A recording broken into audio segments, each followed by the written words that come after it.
सुप्रभात। Stylo news intelligence update में आपका स्वागत है। आज की इस ब्रीफिंग में हम बात करेंगे यूरोप में बन रही तनावपूर्ण सुरक्षा स्थिति की, खासतौर से नेटो के पूर्वी हिस्से पर।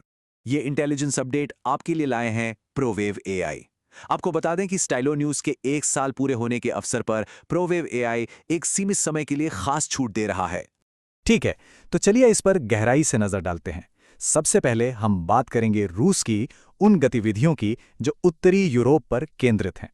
खुफिया जानकारी से पता चलता है कि खतरा काफी बड़ा है, लेकिन ये पारंपरिक सैन्य हमले जैसा नहीं है। यानी कि ये कार्यवाहियां बड़े पैमाने पर सैन्य हमले की सीमा से नीचे रहती हैं। और ये जो तरीके अपनाए जा रहे हैं वो काफ़ी अलग-अलग हैं। इसमें इलेक्ट्रॉनिक दखलंदाजी से लेकर राजनीतिक प्रभाव डालने तक सब कुछ शामिल है। मकसद सिर्फ एक है, अस्थिरता पैदा करना। या सबसे अहम बात यह है कि इस रणनीति का मकसद राजनीतिक एकजुटता को तोड़ना है या गठबंधन के संकल्प की एक तरह से परीक्षा है, और यह सब कुछ नेटो के आर्टिकल 5 को सक्रिय किए बिना किया जा रहा है। अब आगे बढ़ते हैं और देखते हैं कि ये मामला कैसे और पेचीदा हो जाता है। रूस का बाहरी दबाव तो है ही, लेकिन इसके साथ साथ पश्चिमी गठबंधन के अंदर भी काफी गहरे मतभेद और तनाव मौजूद हैं। गठबंधन की लंबी अवधि की एकजुटता को लेकर कई बड़े नेताओं ने गंभीर चिंता जताई है। वे लगातार बदलती प्राथमिकताओं की ओर इशारा कर रहे हैं। और देखिए, इस तनाव का एक बड़ा कारण यह धारणा है कि अमेरिकी नीतियां कहीं न कहीं यूरोपीय एकता को कमजोर कर रही हैं। कुछ यूरोपीय नेताओं का मानना है कि अमेरिका के साथ द्विपक्षीय संबंधों के बजाय सामूहिक रूप से काम करना ज्यादा जरूरी है। ये मतभेद रक्षा खर्च और रणनीतिक स्वायत्तता की बहस में साफ दिखाई देता है।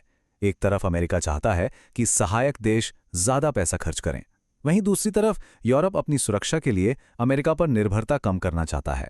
और ये सिर्फ नेताओं के बीच की बात नहीं है।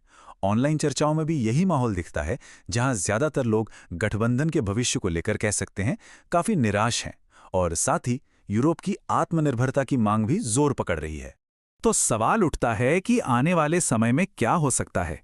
हमारा विश्लेषण कुछ ऐसी खास घटनाओं की ओर इशारा करता है जिन पर नजर बनाए रखना बहुत जरूरी होगा। अगले 1 साल में कई अहम राजनीतिक और सैन्य घटनाक्रम होने वाले हैं, जैसे कि अमेरिका में मध्यावधि चुनाव, फ्रांस में राष्ट्रपति चुनाव और तुर्की में नेटो का शिखर सम्मेलन। इन सभी के नतीजों का इस पूरे रणनीतिक माहौल पर गहरा असर पड़ेगा। इससे एक जरूरी सवाल सामने आता है जिस पर हर कोई ध्यान दे रहा है। वो कौन सी घटनाएं हैं जिनके निकट भविष्य में होने की सबसे ज्यादा संभावना है? मौजूदा हालात को देखते हुए विश्लेषकों का मानना है कि आने वाले हफ्तों और महीनों में रूस की तरफ से कुछ खास कार्रवाइयां देखने को मिल सकती हैं। इनमें चुनावों को प्रभावित करने की कोशिशें, समुद्री सीमा पर उकसावे वाली गतिविधियां और जासूसी की कोशिशें शामिल हो सकती हैं। तो ये जो जानकारी हमने दी, ये इस जटिल और लगातार बदलती स्थिति का एक संक्षिप्त अवलोकन है। अगर आप इन घटनाओं का और भी गहरा विश्लेषण चाहते हैं, जिसमें सभी स्रोतों की विस्तृत जानकारी और भविष्य में उठाए जा सकने वाले कदमों पर चर्चा हो, तो इसके लिए आप हमारा पूरा स्टाइलो न्यूज़ इंटेल अपडेट सुन सकते हैं। यह अब आपके पसंदीदा चैनल पर उपलब्ध है। स्टाइलो न्यूज़ के जरिए एआई आधारित खबरों से हर पल की जानकारी रखें। इस इंटेलिजेंस अपडेट से जुड़ने के लिए आपका धन्यवाद।